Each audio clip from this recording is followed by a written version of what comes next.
Alright, for Arrow fans, time to take a look at the final episode of the day, which is Bratva. The episode starts in a flashback with Talia taking Oliver, complete with his old green hood, off on a preparation against some low-level street pharmacists.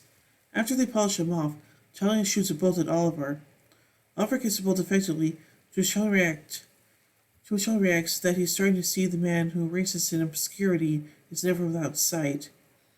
In the current day, Susan Williams visits Oliver and rips him about their relationship or its absence, but Quentin out of the blue appears at the workplace. He's calm in recovery and even offers Susan an on-camera meet. A brief time later, Oliver holds a question answer session to say thanks to Chase for sparing Diggle. At the point where the gathering is finished, Williams approaches Chase for a meeting about the passing of Detective Malone. However, he can't.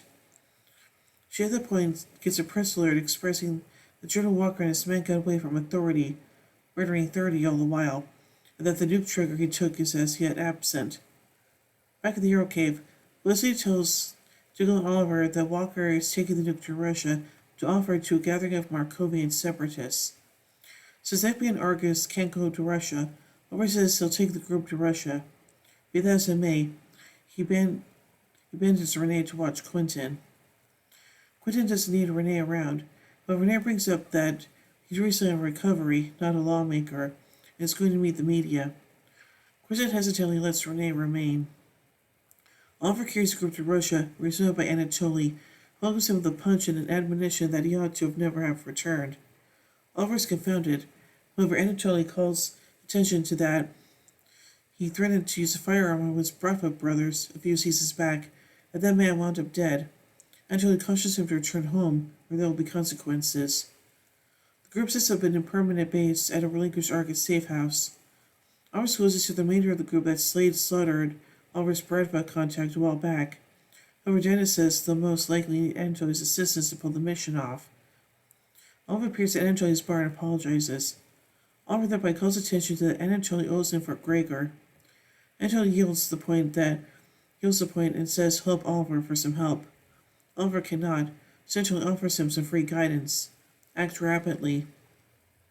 In a flashback, Charlie says their next objective is a street pharmacist who's been providing medications to Starling City.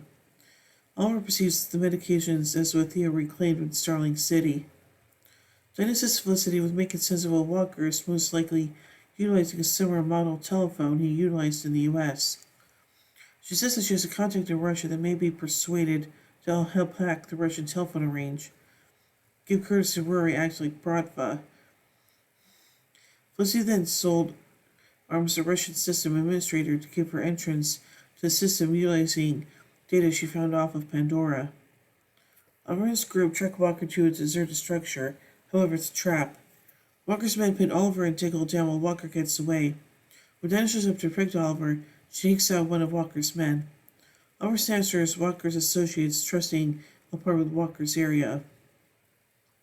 Oliver brings the association down to his sheltered house's storm cellar and undermines him with a vehicle battery. He then gives the thugs time to stew, despite the fact that Diggle needs to torment him right away. In a flashback, Oliver kills the Starling City street pharmacist. Back in Star City, Renee prepares Quentin for his meeting. Renee raises Laurel's demise. Quentin loses his cool and tempests out. Leslie educates Rory concerning the Pandora Information Reserve.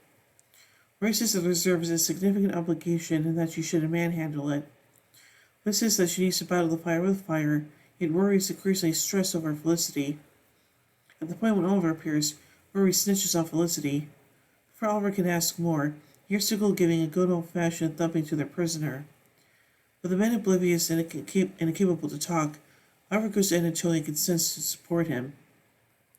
Oliver brings Dinah to close down one of Anatoly's adversaries. Oliver breaks two of the man's fingers as an update. Subsequently, Oliver says they needed to pass his time with Bratva. However, this strategic that he hasn't changed by any stretch of the imagination. Oliver opens up to Dinah about Prometheus and says that Felicity and Diggle are both influenced as well. Dinah says they'll hear him out. Renee goes to Quentin that Susan Williams affirmed her arrangement. Quentin then apologizes and says that he's attempting to make sense an approach to live with Laurel's demise without liquor. Renee plunks down and offers to do another false meeting. Over in Russia, Oliver tells Diggle and Felicity they return to the Bratva to resolve Diggle and Felicity from committing similar errors he did. Oliver says he needs them both to be superior to him, since that's the reason they cooperate. Angela Pearson says he has Walker's area and extra men to even the chances. Oliver and the group show up similarly as Walker moves the nuke.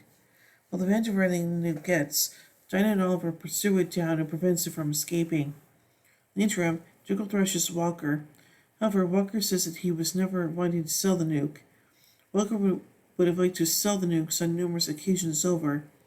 However, triggers a safeguard that will make it detonate shortly.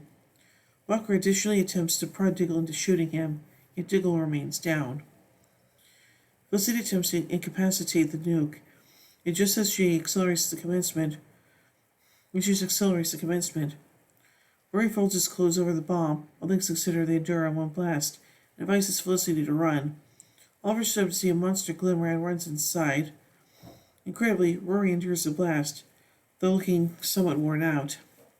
The following day, Oliver and Angelia's group commend the fruitful crucial. Diggle says that working with Oliver and Felicity makes him a superior individual.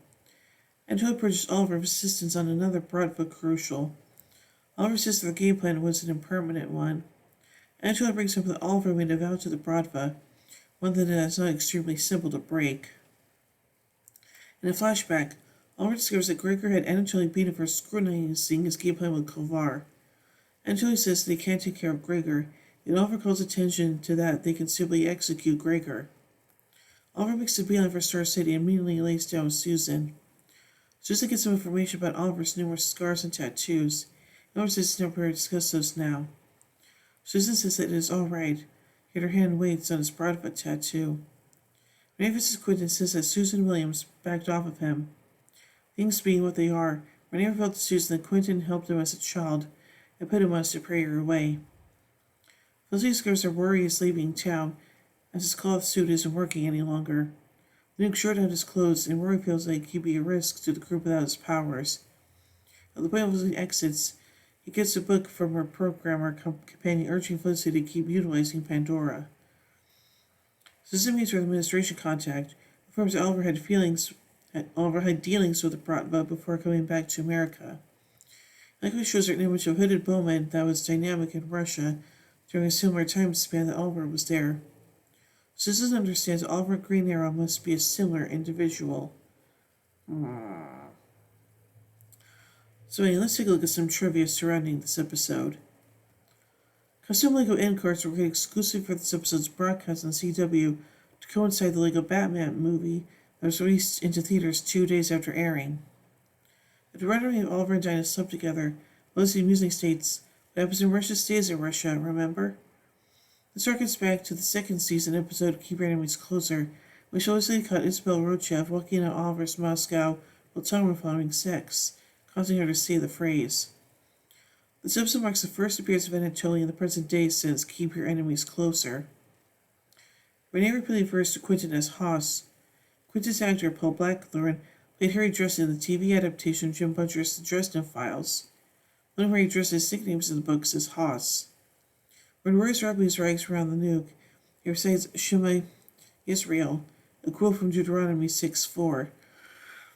The verse has been adapted as a regular part of daily prayers, and traditionally used as last words by many Jews.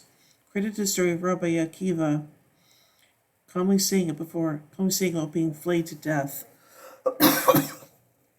And now finally, let's take a look at a goof. Through the flashback sequences of this episode, Charlie puts it to Oliver that Hideo Yamane was making a routine drug trade. Then shows Oliver a picture of some pills. Someone knows that Thea had been buying off her dealer. While the drug was unnamed, they seem to be some sort of offset of vertigo.